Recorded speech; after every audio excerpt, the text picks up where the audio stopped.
Manchester United in talks with Besiktas over a shock summer exit for Antony. £15 million deal with Bayern Munich agreed for Mazraoui, but it depends on Wan-Bissaka agreeing personal terms with West Ham, and the bids for Ligt and Ugarte going in this week. These are just some of the stories we will be discussing on this morning's live show. But before we get into that, please do me one small favour. Smash a like on this episode. Let's try and see 1,000 likes. And if this is your first time watching, please do subscribe to the channel. I'm live every single day at 8:30, 1:30 and 6 p.m. UK time. Everyone is welcome. Make sure you get involved. Right, let's jump straight on into it. There's so much to get into on the show today. The news is coming in thick and fast. And as always, I like to start my shows off by asking you a question to try and give, just try and generate a bit of conversation. And the question I have for you today is this: how much is Antony worth in today's market? Let me know in the comment section. Get your thoughts in. I will circle back to this question in a couple of minutes and give you my thoughts. I'll give you enough time to get your answers in. And whilst we do that, let's jump straight into Mazraoui. So the headline this morning is that Manchester United have agreed a £15 million deal with Bayern Munich for Mazraoui. Apparently there is going to be some add-ons in the deal as well, and the fee could go up to as much as £20 million. Manchester United have agreed personal terms with Mazraoui, which is great. He wants to come to Manchester United. He's waiting. He wants to reunite with Erik Ten Hag, but there is a problem. The problem is we need to sell Wan-Bissaka first. So at the moment with Wan-Bissaka, apparently West Ham and Manchester United have agreed a fee, somewhere around 15 to 20 million pounds, somewhere in the same bracket as the Mazraoui deal. But Wan-Bissaka hasn't yet agreed to move to West Ham. I'm a little bit surprised by this. I thought that Wan-Bissaka to West Ham kind of was nailed on, because all we've heard over the last couple of years is that Wan-Bissaka wanted to move back to London. Maybe that's changed. Obviously, we don't know what's going on in people's personal lives, so I'm not gonna comment on that. But the alternative option is him going to Inter Milan, but that's a swap deal for Denzel Dumfries. And if we've agreed a deal for Mazraoui and he's our number one target, then we should be getting Mazraoui, realistically. I don't really want Denzel Dumfries if we don't want him, I don't want him just because that's all we could have. I would rather keep Aaron Wan-Bissaka, I think. So, £15 million fee to Bayern Munich, which I think is pretty fair. Realistically, I think that's probably his market value. Obviously, there's people who are going to say he's got injury concerns, all the rest of it. But yeah, this is being reported by The Guardian here in the UK this morning. And they're reporting that Manchester United have now agreed a fee for Bayern Munich defender Mazraoui. This came out about 20 minutes ago, so this is breaking news. It says that the deal for the right-back is going to be £15 million with add-ons up to £20 million. It then goes on to say that obviously the deal is dependent on Aaron Wan-Bissaka joining West Ham. It says for Mazraoui's transfer to go ahead, Wan-Bissaka, who has a year left on his contract at Manchester United, will have to depart first. Obviously, it then goes on to talk about West Ham, blah, blah, blah, all the rest of it. I think this is one that will really, really pick up speed probably today and tomorrow. Obviously, Manchester United are desperate to get Wan-Bissaka out of the club. What does everybody think about that? Like, do we think that Wan-Bissaka is an improvement? Sorry, let's do this. Let's do this. Is Mazraoui...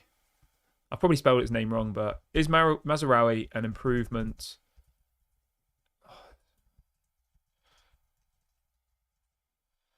There you go. All right, I've got a little poll set up for anybody who's live. We'll only do one poll, don't worry, for all the people who don't like them. I've spelt his name badly, but just remember, guys, it is just me who does this channel, and I'm trying to, engage with the chat. I'm trying to speak whilst also setting up a poll at the same time. So everybody gets the picture. And the question is, would you swap Mazraoui for Wan-Bissaka? Is he an improvement? From my perspective, I think he is an improvement, because what Mazraoui brings us that Wan-Bissaka doesn't is his offensive attributes. Mazraoui going forward is really, really good, whereas Wan-Bissaka just isn't. He's just not really an attacking fullback. He's very defensive. But in all fairness to Wan-Bissaka, defensively, he's absolutely unbelievable. He really, really is. Like, he's one of the best in the world, I would say, at defensive attributes. But going forward, not great at all. So just keeping on the topic of Mazraoui, this is coming out from Florian Plettenberg this morning. He is reporting that Mazraoui and Manchester United were always keen to find an agreement since the deal with West Ham fell through. Personal terms were never an issue. He says Mazraoui wants to join Manchester United with immediate effect. It says Manchester United and West Ham now trying to find an agreement about a transfer of Aaron Wan-Bissaka. Talks between West Ham and Manchester United have taken place over the last 72 hours. And it also says that Wan-Bissaka is now negotiating terms with West Ham. So I don't really see how this deal can't go ahead. Like, I just don't really understand how it wouldn't, you know? Like, wages won't be a problem. He's on 90 grand a week, Wan-Bissaka, at Manchester United, right? And then if you look at West Ham's highest earners, they've got loads of players over 90 grand a week. So you never know. Wan-Bissaka might even get himself a little pay rise. Like Lucas Paquetá's on 150k a week. Kurt Zuma's on 125k a week. West Ham have got about 5 or 6 players who are all earning over 100 grand a week. They've got 4 or 5 earning over 125 grand a week. So Wan-Bissaka might actually get a cheeky little pay rise there, which would be very, very nice for him. So yeah, I think today we'll probably get the here we go for Wan-Bissaka to West Ham and Mazraoui to Manchester United. Everything's agreed on the Mazraoui side. That deal could literally happen today, but we need to sell Wan-Bissaka. Now, I don't know whether this is a finance thing or whether this is just they don't want to have 3 right backs. I don't really know, because if we can't afford £15 million, then I don't know what other deals we're going to be able to do this window, you know? If we're having to literally sell a player in every position in order to replace a player, then yeah, it could be a bit of a slow window. But I think with this situation, it's a little bit more of a tactical one. Obviously, the last thing that Manchester United want to do is buy Mazraoui and then no one want to buy Wan-Bissaka. And then you've got 3 right backs, you know, and then you're stuck with a player who is not going to get any game time. He's got 1 year left of his contract and is being paid effectively to do nothing. And I think that's something that like the Glazers would have done, you know? Whereas INEOS are being very, very tactical about what they do here. They're thinking, right, Wan-Bissaka's got 1 year left. Let's move him on. Let's bring in somebody else, but let's make sure we do it at the same time. You know, let's do it in unison. So we're not sat here with a player that everybody knows we want rid of and they're all offering us stupid amounts of money, you know? So yeah, if we get 15 to 20 million for Wan-Bissaka, I'll be okay with that. I don't know if I'd say I'd be happy, because we spent, I think, nearly 50 million on him 4 years ago. And I wouldn't say that Wan-Bissaka's got worse over the last 4 years. I'd say he's kind of just stayed the same, right? So it is a little bit disappointing, but this is always the risk that you run. When you let a player go into their final year of his contract, he's only got literally less than 11 months left on his current deal. His value's obviously going to go down massively, you know? So if he had 4 years left of his contract and somebody wanted to buy him, Wan-Bissaka would probably be like a £30 million player. But with 11 months on the contract, you're going to be lucky to get probably £20 million tops. We paid 55 million euros for Wan-Bissaka. I'm just looking now. That is mad. That is absolutely mad. 55 million. It says that at the point of us buying Wan-Bissaka, his market value was 30 million euros, right? And we paid 55 million. It's like a stuff of nightmare, isn't it? When you go back over our old transfers and you look through all of the bad deals we've done, like it really, really is the stuff of nightmares. We've got over 900 people in the room already today, guys. Big ups to all of you. I've set a likes target of 1,000 for today's video. And if this is your first time watching, please do subscribe to the channel. We're on the road to 40k subscribers. I think we're going to hit it either this week or next week. And when we hit 40k, I'm giving out 2 of the new blue Manchester United away shirts. You can have whatever name you want on the back, whatever number. So make sure you go and subscribe if you haven't already. It's completely free to subscribe, so there's no reason not to. Go and do that now. And when we hit 40k, there'll be 2 shirts being given out. So yeah, I'll drop a link in the chat to do that now if you haven't already. And make sure you like the video as well. Okay, let's move on from Mazraoui. That deal will be done this week, though. I'm very, very confident of it. Mazraoui will become a Manchester United player, and Wan-Bissaka will become a new West Ham player. So that's good. I'm excited about that. And at the end of the day, right, the most important thing here, just to summarise that bit of the show, is if Erik ten Hag thinks that Mazraoui is the right player to help him play the style of football that he wants to play and the style of football that he played at Ajax, then I'm open to it. Erik ten Hag knows that this is his last chance. If this season all of his signings do terribly and we finish 10th, he'll get sacked. That's a fact. You know that I back Erik ten Hag. You know that I think he's going to do well. You know that I think he's the right man for the job. But the fact of the matter is, if we don't finish at least 6th this season, I reckon he's going to be probably in trouble, right? He will be. If Mazraoui comes in and does terribly, if Ligt comes in and is injured all season, and these are all players that Erik ten Hag wanted, then it will be on him, won't it? And I think that because obviously Dan Ashworth's only just joined the club, I think that, you know, this transfer window is going to be still more Erik ten Hag focused. And I can see people in the chat saying, like, another Erik ten Hag signing, like it's going to be an Ajax past and present before you know it. And I get that, but I assume we all trust this manager now. We're all backing him. I am, certainly. And the best way to back him is to give him the tools so he can try and replicate what he did at Ajax. That's effectively what we're trying to do here, right? Mazraoui, De Ligt, those are all players that obviously played under him at Ajax. So we have to trust in Erik ten Hag. We can't be second guessing him because he knows more than anybody. If he fails now this season, his signings are poor, blah, blah, blah, he'll be gone. So I'm trusting him. I'm backing him. I think he's going to do well. And yeah, I'm excited about Mazraoui, and I think he will unlock a more attacking element to our game. So yeah, really, really happy about that. But you can let me know your thoughts in the comment section. Al says, 6th, really? Shouldn't the minimum be top 4? Apparently, it's been widely reported that that apparently INEOS aren't going to sack him if he doesn't finish in the top 4, apparently. What they really, really want is to see attacking football. They want to see good quality football. And I agree with that entirely, right? If we finish 5th, but we play beautiful football, we're scoring loads of goals, and we have a couple of unlucky decisions, which mean we lose points in some games, I would have no issue whatsoever. I really, really wouldn't. And I know football's about winning, but each week, each game, I want to go out and be entertained. I want to enjoy it. I want to feel like we actually have a style of play. Like, those are the most important things for me. And over time, that should lead to trophies. I mean, he's already won 2 trophies, right? Erik ten Hag has won 2 trophies playing, let's be honest, terrible football. I think we'd all agree on that, right? Terrible football. Most of the time. There's been a couple of moments where it's been decent, but 90% of the time over the last 2 seasons, it's not been particularly good, is it? But we have just won an FA Cup and a League Cup. Erik ten Hag's won more trophies than Arteta in 5 years. You know, so as much as it is to criticise him, he's done well in the trophy department. He has. But Barry says top 4 is achievable. Mate, top 4 is definitely achievable. It all just depends on injuries. It depends on how other teams do. It depends on what signings we get. Like, I honestly think if we get the signings right this summer, I did a video on this yesterday, which you should go and check out. I honestly believe that we could compete for the title this season. But that's only if we get the signings right. And I don't think we'll be able to get all the players we need. I think it will take a couple of windows. You know, we need probably 5 or 6 more players this window to be at a level to compete. We need probably 2 CDMs, 2 centre-backs, a right-back, a left-back, maybe even another attacking player. You know, and if we did that, I think we'd be able to compete. Ellen says, we waited a long time for these 2 trophies. What a feeling it was to win the FA Cup. Yeah, just remember this, right? For all of the people that are questioning Erik ten Hag and are still unsure about him, before Erik ten Hag came in, we hadn't won a trophy for 6 years. Nothing. Ollie came in, the mood was great, everyone was smiling, but we won nothing. You know? And I always ask you this question. What would you rather? Win trophies and play poor football, or win no trophies and play good football? You know, what would you rather be? A Brighton who have this incredible business model. They buy players from Ecuador that no one's ever heard of for a couple of million and then sell them for 100 million. They play this beautiful style of football, but they finish 7th and 8th every season. Like, what would you rather? Would you rather be that? Or would you rather be Manchester United, who at the moment, the style of play isn't there, but we are winning trophies? Like, that's the impossible thing, isn't it?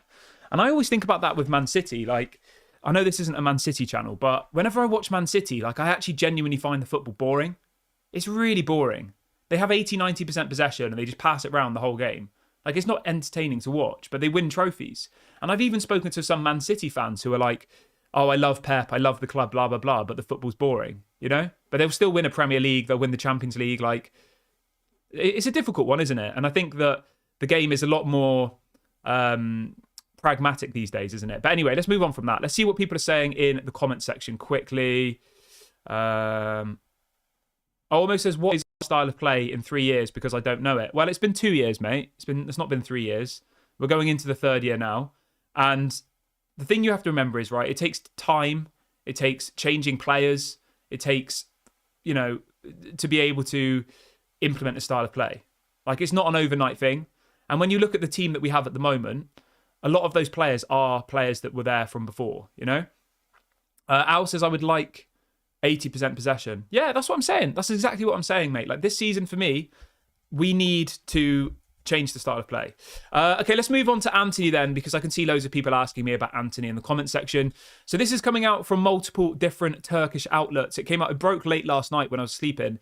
And the headline is this, that apparently Besiktas have made a bid for Antony. Manchester United want to sell the player, but Antony wants to stay. Now, I would love for Antony to be moved on. I would, you know, and I asked you earlier on in the video, how much is Antony worth in the current market? I honestly reckon we'd be lucky to get 30 million euros for Antony. And maybe that's even being kind. 30 million euros I would take in a heartbeat. He probably is going to go down as one of the worst signings in Manchester United's history, I think, Antony. The only thing I don't really understand about this story is you can easily just debunk it as rubbish, because all you have to do is go on Transfer Market, right? Look at Besiktas and look at what their biggest ever transfer was. Their biggest ever transfer was this season for 11 million euros. They've never paid more than 11 million euros ever. It's usually like 5, 6, 8. So how do they think they're going to be able to sign Antony? Now, in reality, the most likely option here is probably a loan. I would be more than happy to see Antony go out on loan. I would. But then we have to buy a replacement. I guess you could say we've got Ahmad. Maybe you keep Jadon Sancho. Sancho could be Antony's replacement. Because obviously Sancho wasn't here last season, was he? He refused to play and then went off on loan. So maybe there's a world where that could happen. You have you have Ahmad and Sancho as your right wingers. Maybe even keep Pellistri. So you have Antony go to Besiktas on loan. Then you have Ahmad, Sancho and Pellistri as your right wingers, and Garnacho and Rashford as your left. I mean, I'd be quite happy with that. And the other thing as well, which I think a lot of people forget, is that Xerxes can operate on the wing as well. And he has done in the past. So he is better as a striker. But yeah, we could have him as a wing player.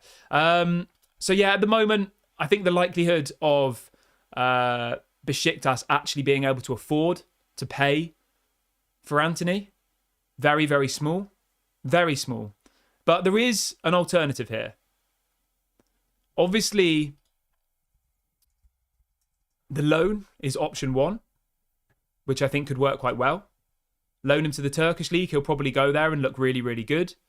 It's a really difficult one, isn't it, with Antony? It is. Because there was a story as well, which I wanted to speak to you about a couple of days ago, saying that Erik ten Hag wants to sign Mazraoui because he thinks that Mazraoui is the key to unlocking Antony. Obviously, Antony and Mazraoui were together at Ajax in the same team when Erik ten Hag was the manager, and Antony played his best football when Mazraoui was there. So maybe there is a world where that can happen. But I think for me personally, Antony's time is starting to run short at Manchester United, Like, as much as I want him to succeed, as much as I want him not to be a flop, but at the moment it's very hard not to use the word flop and Antony in the same sentence, isn't it? Like, very, very hard. And that's sad, because it was a big money signing. Everyone was very excited about him. He had heaps of potential. Obviously very, very good in the Dutch league. We paid a stupid fee for him. If we paid 20, 30 million for Antony, I don't think anybody would complain, would they? They'd be like, he's a good squad player. He has some good qualities. He's good to come off the bench as an impact sub. 20 million pounds, great. But we paid, 85 million pounds for him? Absolutely crazy money. And I think the best option would be a loan. Because I think if we were to sell him now, like, we're going to get such a small amount of money. Tiny. I honestly think we'd be lucky to get 30 million euros. And even then, that's probably even too much. Like, on Transfer Market, it says Antony's value is 25 million euros. We paid 100 million euros, 85 million pounds, which is absolutely mental. And it just shows how badly the club was run, doesn't it? That they thought that paying 85 million pounds for Antony was a good bit of business. But let's see what people are saying in the chat. Let's see what everyone is saying today. Al says, what was Erik ten Hag thinking wanting Antony? The thing is, right, mate, we wanted Antony at the beginning of the window, okay? We were quoted 20, 30 million, and we said no. We then wait until we lose 4-0 to Brentford in our second game of the season. We lost to Brighton at home. I was at that game. First game under Erik ten Hag. I was at Old Trafford. We lost that game. A week later, we lose 4-0 to Brentford away. What do the Glazers do? After not doing anything all window, they then go and sign Casemiro for £70 million, and they go and sign Antony for £85 million. And people wonder why we're in the mess we're in now. Manchester United didn't have the money to do those two deals. The Glazers went to their bank. This is true, right? They went to their bank and they got out credit. They borrowed money to buy Antony for 85 million and to buy Casemiro for 70 million. So not only did we pay those ridiculous transfer fees, right? We're paying interest on those transfer fees because it wasn't even our money in the first place. So the people who say, why did he want Antony? Why did he want Antony? Well, we started the season without Antony. We were happy to start to play and, we were happy with that. And the Glazers, as the Glazers are, had no plan for the summer window. They didn't get the deals over the line that they needed to. They didn't get Frankie de Jong, and then they reacted after we lost badly. And that's what the Glazers have done time and time again. And I think that this year, I think it's been way more pragmatic. I think it's been way more calculated. And I have to give INEOS credit for that. It's been really, really good so far. And I know people are like, why are we not signing players? What's going on? Blah, blah, blah. Like, you have to remember that INEOS are dealing with the mess that they've picked up from the Glazers. And I'm not a massive fan of INEOS, you know? I wasn't one of the people who wanted them to be the new owners at the beginning. But so far, I'm impressed with what I've seen. And so far, I think we do have to give them credit where credit's due, because they're trying to undo the mess that the Glazers caused. INEOS could easily walk into the club, right, and go and get a credit card and spend 200 million, overpay on players, and continue the rot. But instead, they're trying to sort it out. They're getting rid of the deadwood. They're getting rid of those surplus to requirements. And we just have to, hope that works. We've got over 1,100 people in the chat now, which is amazing. If everyone could do me a small favor and smash a like, that'd be appreciated. If everyone likes the video, we'll hit our likes target, and we're only 5 away from 34k now subscribers. So please go and subscribe if you haven't already. It's free content. And remember, we will be giving out 2 Manchester United shirts when we hit 40k subscribers. I'm hoping to hit 40k this week so we can give out 2 of the new blue shirts. We'll ship anywhere in the world, any name you want, any shirt number. We did 2 at 30k as well. So each time we hit a big milestone on the channel, I'm going to give back as a way of saying thank you, because I appreciate all of your support. So please go and subscribe if you're new. 2 Manchester United kits at 40k. I've just dropped the link in the chat to do that.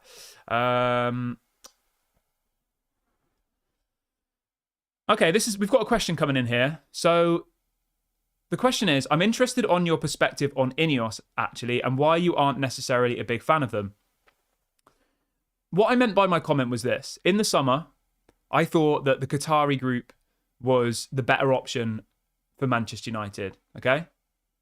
The simple reasons for that were because they were going to clear the debt, they had more money, they already said they were going to build a new stadium, blah, blah, blah. Whereas INEOS said they weren't going to clear the debt, they didn't know about the new stadium, and it was all a little bit more vague, right?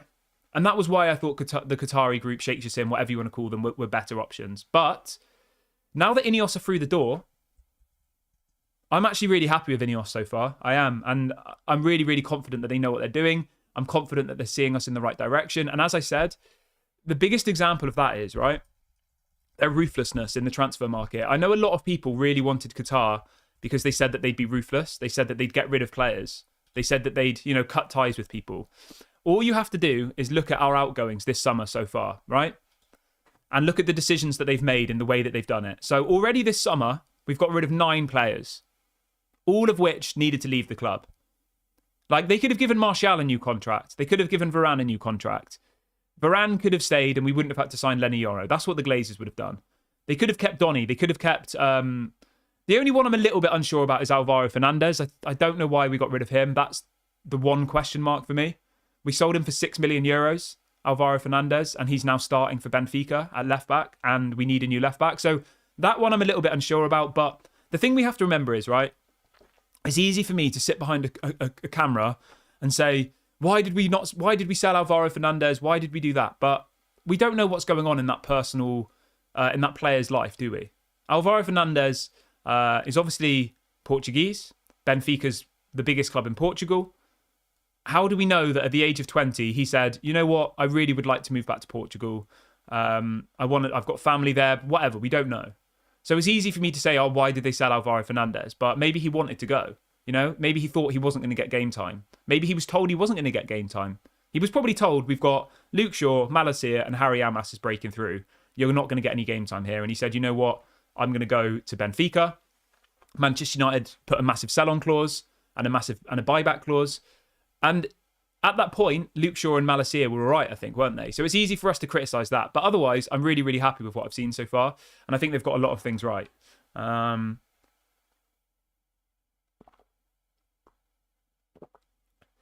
Rob says, the Glazers had no intention of selling the club. Yeah, they didn't. It was all just a thing to try and get revenue, wasn't it? It was clear. But yeah, I'm happy with INEOS. I am. I'm really, really happy. I keep reminding you that we have to be patient. It's going to take years to undo the rot that the Glazers have set. You know, it's not an overnight thing. It's not going to be one transfer window. It could be 2, 3, 4 transfer windows. It might not even be next summer by the time we've sorted out everything. I personally think it will be. I think by this time next year, we'll be in a really good place. Because obviously by that point, all you have to do is look at the players' contracts who are expiring. And a lot of the players who we all want to get rid of and the players that people shout at me to sell, all of their contracts expire next summer. So if they refuse to leave this year, which they probably will, the people like Maguire, then next year they'll be gone anyway. You know, you go through the list of people. Christian Eriksen expires. So these are all the people whose contracts expires next year, right? And this will give you an understanding of where we are. Tom Heaton, Johnny Evans, Christian Eriksen, Harry Maguire, Victor Lindelof, Scott McTominay, Aaron Wan-Bissaka, Hannibal. I mean, literally every single one of those players I think should leave the club, 100%, right? And then the only one which I'm a little bit unsure about is Pellistri. He's on that list. But I reckon Pellistri will probably be sold this summer. So all of these people who want X, Y, and Z out of the club, apart from Rashford and Antony, I know there's always people who want rid of them. I don't mind Rashford. I like him, but all of the ones that have been here for a while, the ones that are aging, the ones that are on big money, they're all kind of going to be gone next season, pretty much, I think. And Casemiro will probably be gone next season as well. So it is just a slow thing. Okay, let's move on from that though. Let's move over to. Should we talk about Jadon Sancho quickly? Okay, so the latest on Jadon Sancho. This broke last night that apparently Jadon Sancho has agreed personal terms with PSG. Apparently Manchester United are asking for 60 million euros, which I think is fair, you know? If they think Manuel Ugarte is worth 70 million euros, then Jadon Sancho is worth 60, without a shadow of a doubt. And I still think there's this possibility of a swap deal later on in the window. Obviously, Man United are now expected to really, really stamp up their transfer activity this week. That's what Fabrizio said last night. He said that this week's going to be a massive week for Manchester United. So really excited to see what happens over the course of this week. But 60 million for Jadon Sancho doesn't sound wide of the mark, I don't think. He was in the Champions League final. You know, you had the English media saying that he's unbelievable, he's world class. You had Dortmund trying to troll us on Twitter. Like, Jadon Sancho is a good player in the right environment, in the right league. And I think if he went to Paris, he would probably do really, really well because it's a very different style of football, isn't it? So Jadon Sancho to PSG is definitely one to keep an eye on. He has reportedly agreed personal terms, although a fee with Manchester United and PSG hasn't yet been agreed. So that will obviously have to happen. And then obviously moving on to someone like Victor Lindelof. There's some breaking news that came out last night that apparently Lindelof is set to leave the club. So that's another player off the list that will be going. Apparently Fenerbahce is his most likely destination. Jose Mourinho is reportedly desperate to bring Victor Lindelof to Turkey. So that will be good. I mean, if we got 60 million for Sancho and 15 million for Lindelof, that's 75 million euros. Like, you could go a long way with that. That gets you Ugarte. Well, I mean, it probably just gets you Ugarte, to be fair. Ugarte and Mazraoui would probably be that amount of money. We still need to do probably 4 or 5 signings, I think. And that's even just to finish in the top 6. With the injuries, with the amount of games, with the squad depth, like we've seen already, Lenny Yoro gets injured, and now it's Harry Maguire back in the team. That's the scary thought, isn't it? That we're one injury away from Harry Maguire and Johnny Evans. We don't have any left-backs. Luke Shaw's still on holiday. Malacia's still injured. The only left-back we have is Harry Amas. Like, 4 to 6 signings isn't even me being dramatic. That's just us being at a level where we can even compete, you know? Otherwise, we may have a repeat of last season. And that can't be on Erik ten Hag, you know? Right, let's see what else. So, yeah. Josh is asking about Mazraoui. Welcome, Josh. Hope you're good. I spoke about Mazraoui back at the beginning of the show, so I don't really want to repeat myself, but I like Mazraoui, in short. I think he is exactly what Manchester United need. I think he, going forward, will really, really complement what Erik ten Hag tries to do, because effectively at the moment, Wan-Bissaka doesn't. Dalot does. Wan-Bissaka doesn't. So, yeah. But if you want to see my full analysis on Mazraoui, go back to the beginning, and I spoke about it in depth. Okay, let's move over to Matthias de Ligt then. So, we are now expecting Manchester United to really step up their attempts to sign de Ligt this week. There are some murmurs this morning that apparently Lenny Yoro could be out for 2 to 3 months. Let's hope that that's not true. There is some big positive news, though. Rasmus Højlund is back in training. That's amazing. There's videos of him that he put out on his Instagram this morning. He's back in first team training, Rasmus Højlund. So that's great news. No injury for Rasmus, and he might even be available to play the game on Wednesday, I think it is, against Real Betis. So that's really, really positive, and I'm really, really happy about that. But Lenny Yoro apparently doesn't look good. It's just sad, isn't it? Like, do you remember the day where Lenny Yoro signed for Manchester United? It was probably the most positive I've felt in years. The mood in the chat was unbelievable. Everyone was so happy. Everyone was on cloud nine. We've just got this generational centre-back at 18 who's going to be here for the next decade. He's only missed one game through injury in his whole career, Lenny Yoro. I had a look yesterday. One game. And he plays, less than 90 minutes for Man United, and he's now injured, and he could be out for 2 to 3 months. But let's put that to a side. As a result of that, Manchester United are now expected to step up their efforts to sign Ligt this week. Apparently, Manchester United have said to Bayern they will pay as much as £38 million. Bayern Munich want 42. So we're in the same kind of area. And I expect that, around the time of agreeing this Mazraoui deal, we'll probably agree a deal for De Ligt. Because the thing we have to remember is both of these players are with the same agent. Both of these players want to sign for Manchester United. And both of these players are surplus to requirements at Bayern Munich. So when you add all of those pieces of the puzzle together, and also you have to consider Bayern Munich want to sell these players. They need money. That's been widely reported. That Bayern Munich have all their transfers lined up, but they can't do any of these deals until they get rid of some players. So it's kind of similar to Manchester United. Wan-Bissaka's worth more than 15 million, but with 1 year left on his deal and us needing to sell him to buy, that's how much his value is, The same with Donny van de Beek. Donny van de Beek is probably worth more than €500,000. But given the circumstances, that was the best price we could get for him. And I think that's just what Bayern Munich have to understand. If they want to sell these players, they've got to negotiate a little bit. They can't just be like, we want 42. We want 42. I mean, we all want things. That doesn't mean we're going to get them, does it? So, yeah, I think this week is a really, really big week. Obviously, our first proper game is a week on Saturday. I say proper game. It's the Community Shield, but it's still a game that Man United will want to win. Erik ten Hag will want to win the Community Shield, 100%. It is still a trophy. I know it's a charity game, but it is still a trophy. So, yeah. Okay, let's see what people are saying in the chat quickly. People in the chat are saying what's going on with Hanko. Hanko's going to Atletico Madrid, apparently, which is a shame. Yeah, £30 million, Hanko to Atletico Madrid. I would be hijacking that deal, but obviously INEOS know better than me. I'm just a person who's watching football from behind a screen. They're actually at the games. They're in there behind the scenes and all the rest of it. So, yeah, let's see what else I have planned for the show. Ugarte, let's move on to him. Ugarte, it's a similar situation. It's a game of cat and mouse with PSG, PSG want to sell, Manchester United want to buy. It's just whether we can find an agreement on the fee. That's effectively the situation. And I honestly think that a swap deal between PSG for Sancho and Ugarte is a genuine possibility.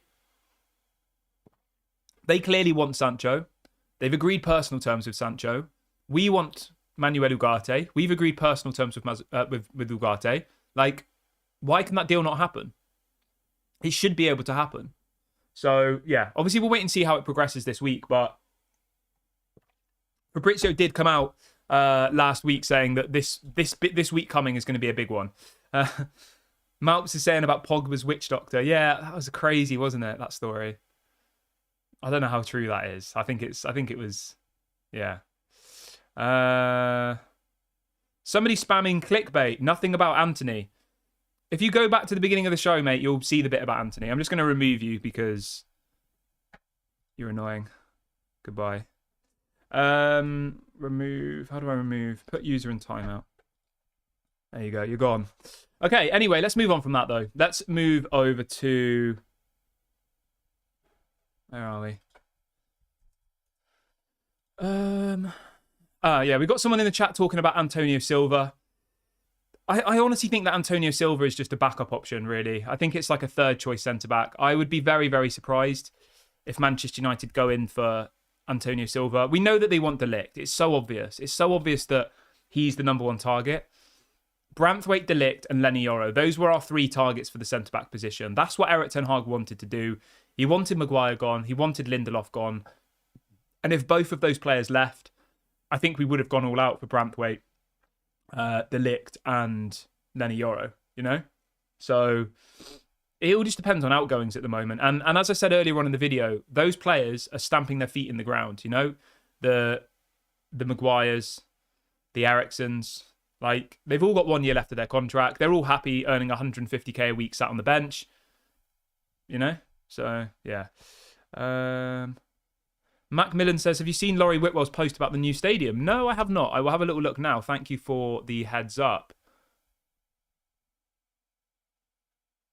Okay, yeah. So it says, Manchester United will not make a final decision on the new stadium until the end of the year, following a full consultation with supporters. I've got no problem with that. No problem at all. I'd rather they get the stadium right and it takes a bit longer than them rush into it and they do a poor job. Like, yeah, it's such a big decision, isn't it? What to do with Old Trafford, whether to knock it down, redevelop it. And you want to make sure that you do have the fans kind of backing you on that. You don't want to get that decision wrong. You don't want the fans to feel like they don't have a voice in that situation. So, yeah, I would agree with that entirely. Sonny says, I think we should try a £50 million plus £10 million bid for Branthwaite. Yeah, I would still like to get Branthwaite. I would. I really, really would. I think he'd be quality. Darren says, what's going on with the young striker from Arsenal, Obi Martins? That one should be confirmed this week, apparently. He has 100% left Arsenal. His contract expired. So, yeah, Obi Martins to Manchester United is definitely one to watch and should be, I guess, a here we go probably this week, I imagine. So, yeah, that's really, really positive. What else we got? I think we're coming towards the end of the show here. I'm just going to check if there's any breaking news that's come live since... Whilst I'm doing this, make sure you go and subscribe, everyone. We're only 1 away from 34k now, so somebody go and subscribe so we can hit that by the end of today's video. That would be really, really appreciated. I'll drop a link to do that in the chat. Let me have a look. Stefan says, are there any free players on the market? Let's have a look. I don't know. It's a good question. Free agents, Soccerway. That's a really good question, actually. I mean, the obvious ones I can think of is Rabiot. Let's have a look. That's a really good point. So, free agents. We have got Adrian Rabiot. We've got Iheanacho from... Where was he at? Memphis Depay, who's injured. You've got Andre Gomez. You've got Pepe. Ben Yedder. Yeah, I mean, there's a few people there. I don't really know if I'd take any of them, to be honest. Marco Reus, 35 years of age. Yeah, there is always opportunities in the market for free agents. Like, the biggest name on there is Adrian Rabiot. And that is one that we could end up being linked to. Although it has gone very, very quiet with Rabiot to Manchester United. Very quiet. So, yeah, I don't think that one's probably going to happen now. But, yeah, we'll wait and see what happens with all of that. But I'm going to wrap the video up here, guys. Thank you very much for joining me on the show this morning, whatever time it is, wherever you are. Please make sure to smash a like before you leave. It really helps to bring more people into the channel, so make sure you do that. Subscribe to the channel if you're new as well. I'll be back at 1:30, and I will also be back at 6 p.m. as well. So make sure you get involved. Have a great day, everybody. Thank you very much, and speak to you all later. Bye for now.